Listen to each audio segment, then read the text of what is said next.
दिल्ली के lieutenant governor VK Saxena साहब पहले बहुत बड़े बड़े पदों पर रहे हैं और आज भी दिल्ली के लेफ्टिनेंट गवर्नर हैं। उनका मुकदमा 24 साल के बाद डिसाइड हुआ है। 24 साल पहले सन 2000 में उनकी मानहानि की गई थी, उनके बारे में झूठे आरोप लगाए गए थे। 24 साल वो मुकदमा लड़े हैं। तब दिल्ली की साकेत कोर्ट ने यह कहा है कि जो उनके ऊपर आरोप लगाए गलत है और मेधा पाटेकर दोषी है। जब यह आरोप लगाया था तो मेधा पाटेकर 46 साल की थी, 46 ईयर की थी। आज की डेट में मेधा पाटेकर 70 साल की हो चुकी है। जब विनय कुमार सक्सेना साहब ने मानहानि का मुकदमा किया था तब वो 42 साल के थे। अब वो 66 साल के हो चुके हैं। और अभी फैसला आया है सबसे नीचे वाली अदालत का। इसके बाद हाई कोर्ट है और फिर सुप्रीम कोर्ट है। तो 24 साल में डिस्ट्रिक्ट कोर्ट से तय हुआ है। मान लीजिए 10 साल में हाई कोर्ट से डिसाइड हो जाता है तो 34 साल, और 10 साल में सुप्रीम कोर्ट से डिसाइड हो जाता है तो 44 साल। अब सवाल यह है कि सक्सेना साहब 66 साल के हो चुके हैं पहले ही, क्या अगले 20 साल वो रहेंगे? मेधा पाटेकर जी 70 साल की हो चुकी हैं, क्या अगले 20 साल वो रहेंगी? और अगर इन दोनों में से कोई एक भी नहीं रहा तो मुकदमा अपने आप बंद हो जाएगा। यह हमारे भारत की न्याय व्यवस्था की हालत है। नरसिम्हा राव चले गए, मुकदमा अपने आप बंद हो गया। सुखराम चले गए, मुकदमा अपने आप बंद हो गया। ऐसे बहुत सारे भ्रष्टाचारी, लुटेरे, बहुत सारे लोग चले गए, मुकदमा अपने आप बंद हो गया।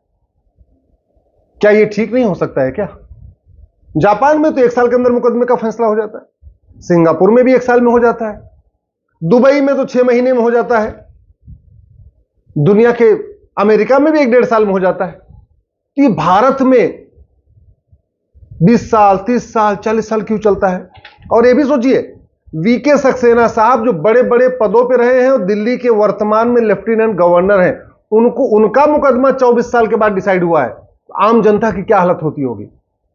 5 करोड़ मुकदमों के कारण 5 करोड़ परिवार टेंशन में है, कराह रहे हैं कि हमको जल्दी न्याय मिल जाए। और 5 करोड़ परिवार का मतलब एक परिवार में 6 आदमी मान के चलिए, माता पिता, पति पत्नी, 2 बच्चे, तो 30 करोड़ लोग टेंशन में हैं। ऐसे ही 5 करोड़ तो district court, high court, supreme court में चल रहे हैं। 5 करोड़ चल रहे हैं तहसीलदार के यहां, एसडीएम के यहां, एडीएम के यहां, चकबंदी अधिकारी के यहां, डीडीसी के यहां, एसओसी के यहां, डीएम के यहां, कमिश्नर के यहां। उन 5 करोड़ मुकदमों से भी 5 करोड़ परिवार यानी 30 करोड़ लोग टेंशन में हैं। तो कुल मिलाके आप समझिए कि कितनी बड़ी जनसंख्या भारत की मुकदमों के कारण टेंशन में है। और ये 1 साल में हो सकता है। भारत में पहले जस्टिस विद इन आवर होता था, 1 घंटे के अंदर फैसला होता था। जस्टिस विद इन डे होता था, 1 दिन के अंदर फैसला होता था। जस्टिस विद इन वीक होता था, 1 सप्ताह के अंदर फैसला होता था। जस्टिस विद इन मंथ होता था, बहुत कॉम्प्लिकेटेड केस हो तो जस्टिस विद इन मंथ होता था, यानी 1 महीने के अंदर तो फैसला हो ही जाता था। मैं जस्टिस विद इन आवर नहीं कह रहा हूं, मैं जस्टिस विद इन डे नहीं कह रहा हूं, मैं जस्टिस विद इन वीक नहीं कह रहा हूं, मैं जस्टिस विद इन मंथ नहीं कह रहा हूं, मैं तो कह रहा हूं जस्टिस विद इन ईयर कर दीजिए, 1 साल के अंदर कर दीजिए। और हो सकता है केवल एक कानून बनाना पड़ेगा कि जो झूठी शिकायत करेगा, जो झूठा आरोप लगाएगा, अगर सिद्ध हो गया है आरोप झूठा है तो 10 से 20 साल सजा होगी। जो आदमी झूठी गवाही देगा, अगर सिद्ध हो गया कि झूठी गवाही दिया तो 10 से 20 साल सजा होगी। जो झूठा मुकदमा, जो झूठा एफआईआर लिखेगा पुलिस वाला, अगर सिद्ध हो गया एफआईआर झूठा है तो 10 से 20 साल सजा होगी। जो झूठी जांच करेगा पुलिस वाला, अगर सिद्ध हो गया कि इसकी चार्जशीट झूठी है, पूरी जांच झूठी है, 10 से 20 साल सजा होगी। जो झूठा एफिडेविट फाइल करेगा, सिद्ध हो गया कि एफिडेविट झूठा है, 10 से 20 साल सजा होगी। केवल एक कानून बना दिया जाए और 3 महीने का टाइम दे दिया जाए कि भैया कानून बन चुका है, 3 महीने के बाद लागू होगा। जिन लोगों ने झूठी शिकायत किया है वापस ले लीजिए 3 महीने के अंदर, जिन्होंने झूठी गवाही दिया है 3 महीने के अंदर वापस ले लीजिए, जिन्होंने झूठा मुकदमा वापस किया है 3 महीने के अंदर वापस ले लीजिए, जिन्होंने झूठी जांच किया है 3 महीने में अंदर ले लीजिए, वापस ले लीजिए, जिन्होंने झूठा एफिडेविट फाइल किया है 3 महीने के अंदर वापस ले लीजिए। मैं गारंटी के साथ कहता हूं 50% मुकदमे अपने आप खत्म हो जाएंगे, खुद ही वापस हो जाएंगे। जो झूठी वसीयत है, उसके मुकदमे चल रहे हैं। जैसे ही कानून बना कि झूठी वसीयत अगर पाई गई तो 10 से 20 साल सजा होगी, जिन्होंने वसीयत झूठी कराई है वापस ले लेंगे। जैसे कानून बना कि भैया जो कुछ झूठ है अपना वापस ले लो, मैं गारंटी के साथ कहता हूं सब वापस ले लेंगे। और जब एक बार वापस हो गया तो कोर्ट का 50% बर्डन तो ऐसे ही कम हो गया। और जब 50% बर्डन कम हो गया और आने वाले टाइम में कोई झूठा मुकदमा करेगा ही नहीं, झूठी जांच करेगा ही नहीं, झूठी चार्जशीट फाइल ही नहीं करेगा, क्योंकि खौफ रहेगा। और जब खौफ रहेगा तो स्वाभाविक सी बात है मुकदमे कम आएंगे। तो न तो जज की संख्या बढ़ानी है, न कोर्ट की संख्या बढ़ानी है, कुछ नहीं करना है, न तो जजों को इतना काम करना पड़ेगा। जो जज कहते हैं हम तो ओवर बर्डन हो रखे हैं, हम तो बहुत ज्यादा मुकदमा सुनना पड़ रहा है, सुनना ही नहीं पड़ेगा। केवल एक कानून बनाना पड़ेगा कि झूठी शिकायत गंभीर अपराध है, और दूसरा झूठ पकड़ने के लिए नार्को पॉलीग्राफ ब्रेन मैपिंग कानून। जैसे ही आपने झूठ को गंभीर अपराध घोषित किया, झूठ पकड़ने के लिए नार्को पॉलीग्राफ ब्रेन मैपिंग कानून बनाया और पुलिस चार्टर लागू कर दिया कि हर हालत में पुलिस को 1 घंटे के अंदर एफआईआर करना पड़ेगा, 1 महीने के अंदर जांच पूरी करनी पड़ेगी। अगर सच्चाई नहीं उगलवा पा रहे हैं तो कोई बात नहीं, जिसने शिकायत किया, जिसके ऊपर आरोप लगाया, दोनों का नार्को पॉलीग्राफ ब्रेन मैपिंग कर लीजिए, खत्म कहानी हो जाएगी। 1 महीने के अंदर जांच पूरी हो जाएगी। और फिर जब मुकदमे कम होंगे संख्या में तो लंबी लंबी डेट देने की जरूरत ही नहीं है। फिर तो आराम से आप हर सप्ताह डेट दे दीजिए।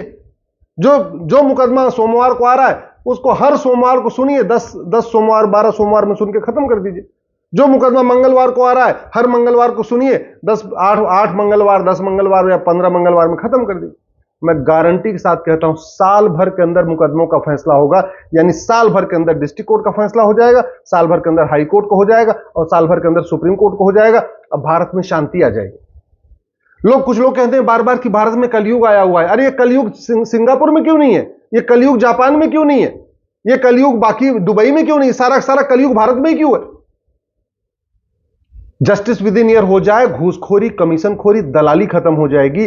जस्टिस विद इन ईयर लागू हो जाए, कठोर कानून हो, 100% प्रॉपर्टी जब्त करने, नागरिकता खत्म करने और जस्टिस विद इन ईयर, 1 साल के अंदर मुकदमे का फैसला शुरू हो जाए। कटमनी बंद हो जाएगी, तोलाबाजी बंद हो जाएगी, हवालाबाजी बंद हो जाएगी, कबूतरबाजी बंद हो जाएगी, नक्काली बंद हो जाएगी, घटतौली बंद हो जाएगी। जैसे ही जस्टिस विद इन ईयर हुआ कि जो आदमी गलत करेगा 10 से 20 साल सजा होगी, और जो आदमी पैसे के लिए अपराध करेगा उसमें प्रॉपर्टी भी जब्त करेंगे, नागरिकता भी खत्म करेंगे। बस एक कानून और बनाना पड़ेगा कि पैसे वाला अपराध, मतलब जो अपराध पैसे के लिए किया जाता है, जैसे मिलावटखोरी पैसे के लिए की जाती है, अवैध हथियार पैसे के लिए, ड्रग स्मगलिंग पैसे के लिए, मानव तस्करी पैसे के लिए, घूस पैसे के लिए, जमाखोरी पैसे के लिए, कालाबाजारी, तो जो पैसे के लिए अपराध किए जाते हैं उसमें 100% प्रॉपर्टी जब्त करने, नागरिकता खत्म करने और 10 से 20 साल सजा, इतना हो जाए और साल भर के अंदर मुकदमों का फैसला होना शुरू हो जाए। मैं गारंटी के साथ कहता हूं भारत में सतयुग आ जाएगा। ये जो कलयुग हो रहा है ना, ये कलयुग अपने आप ही खत्म हो जाएगा। जापान में कलयुग नहीं काम कर रहा है, सिंगापुर में कलयुग नहीं है, जर्मनी में कलयुग नहीं है, न्यूजीलैंड में कलयुग नहीं है, फिनलैंड में कलयुग नहीं है। ये भारत में कलयुग क्यों है? क्योंकि कानून सड़ा हुआ है। कानून सड़ा हुआ है, न्यायिक व्यवस्था सड़ी हुई है, पुलिस व्यवस्था सड़ी हुई है, प्रशासनिक व्यवस्था सड़ी हुई है और शिक्षा व्यवस्था सड़ी हुई है, इसलिए भारत में कलयुग है। आप एजुकेशन रिफॉर्म करिए, पुलिस रिफॉर्म करिए, एडमिनिस्ट्रेटिव रिफॉर्म करिए, जुडिशियल रिफॉर्म करिए, टैक्स रिफॉर्म करिए, बिजनेस रिफॉर्म करिए, मैं गारंटी के साथ कहता हूं कलयुग भाग जाएगा। फिर भगवान कल्कि आएंगे, उससे पहले कलयुग चला जाएगा। ऐसा नहीं कि भगवान कल्कि आएंगे तब कलयुग खत्म होगा। आखिर पूरी दुनिया में कलयुग तो नहीं है, पूरी दुनिया में भ्रष्टाचार नहीं है, पूरी दुनिया में अपराध नहीं है, पूरी दुनिया में जमाखोरी नहीं है, पूरी दुनिया में इतना ह्यूमन ट्रैफिकिंग नहीं है, पूरी दुनिया में इतनी मानव तस्करी नहीं है, पूरी दुनिया में इतनी सोना तस्करी नहीं है, पूरी दुनिया में घुसपैठ नहीं है, पूरी दुनिया में धर्मांतरण नहीं है, पूरी दुनिया में। तो जब सारे अपराध पूरी दुनिया में नहीं है, इसका मतलब पूरी दुनिया में कलयुग तो नहीं है। कलयुग वहीं होता है जहां न्यायिक व्यवस्था सड़ी हुई होती है, पुलिस व्यवस्था सड़ी हुई होती है, प्रशासनिक व्यवस्था सड़ी हुई होती है, भ्रष्टाचार होता है, अपराध होता है।